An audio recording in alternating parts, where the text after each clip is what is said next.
Bismillahirrahmanirrahim. Assalamualaikum warahmatullahi wabarakatuh.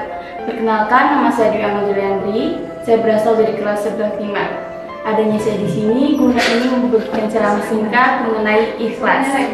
Pertama-tama, marilah kita panjatkan puja dan puji syukur atas kehadirat Allah Subhanahu wa Ta'ala yang telah memberikan kita begitu banyak nikmat, terutama nikmat iman, Islam, dan juga nikmat kesehatan. Salawat serta salam tidak dapat pula kita curahkan kepada Nabi besar kita, Nabi Muhammad SAW, yang telah membawa kita dari alam gelap menuju alam yang terang benderang seperti saat ini. Teman-teman yang insya Allah diridhoi Allah, apakah teman-teman pernah membaca surat Al-Ikhlas? Jika diamati dengan seksama, pada ayat pertama hingga keempat tidak terdapat satupun kata ikhlas. Berbeda dengan surat An-Nas yang dimana setiap ayatnya terdapat kata nas, dan begitu pula dengan surah-surah lainnya. Dari sini kita bisa mengetahui bahwa ikhlas itu tidak perlu disampaikan, dituliskan maupun dikatakan. Namun masih banyak kita mendengar orang berkata seperti ini, "Aku sudah ikhlas kok membantumu," serius.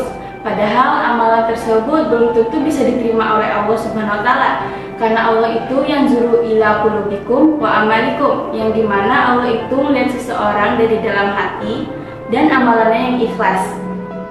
Ikhlas berarti tulus, murni, dan rela. Di dunia ini, ikhlas adalah rahasia hati yang dimana hanya Allah yang mengetahuinya. Seperti Allah berfirman dalam Quran surat Al-Ghafir ayat 14 yang berbunyi, "Fadulaha mukhlisina lahuddina walau karihal kafirun," yang berarti sembahlah Allah dengan cara memurnikan ibadah kepadanya meskipun orang-orang kafir tidak menyukainya.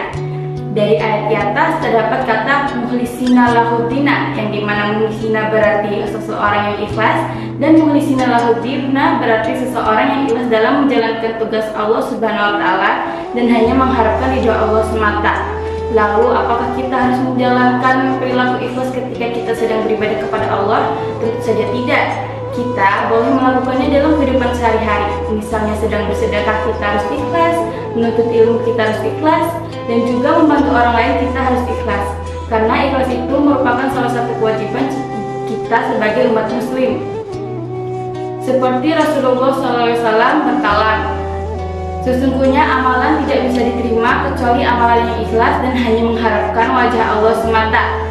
Dari pernyataan di atas, Rasulullah SAW mengajarkan kita agar kita melakukan sesuatu hanya untuk Allah Subhanahu wa Ta'ala dan tidak mengharapkan embel-embel lain. Jika mengharapkan embel-embel lain, maka perbuatan tersebut akan sia-sia. Apa sih contohnya? Misalnya seperti kita sedang bersedekah, kita minta nama kita disebutkan besar-besar agar orang lain mengetahuinya, padahal itu merupakan yang sia-sia, bukan? Jadi, ikhlas itu tidak bisa dihitung melalui perhitungan manusia, perhitungan matematika, maupun perhitungan lainnya yang ada di dunia, melainkan hanya Allah yang dapat menghitungnya dan yang dapat melihatnya. Karena ikhlas itu merupakan keikhlasan dari dalam hati kita yang hanya Allah yang dapat melihatnya. Mungkin segitu saja ceramah singkat yang dapat saya sampaikan pada hari ini. Lebih kurangnya saya mohon maaf. Saya tutup dengan membaca hamdalah Alhamdulillahirabbil alamin. Wassalamualaikum warahmatullahi wabarakatuh.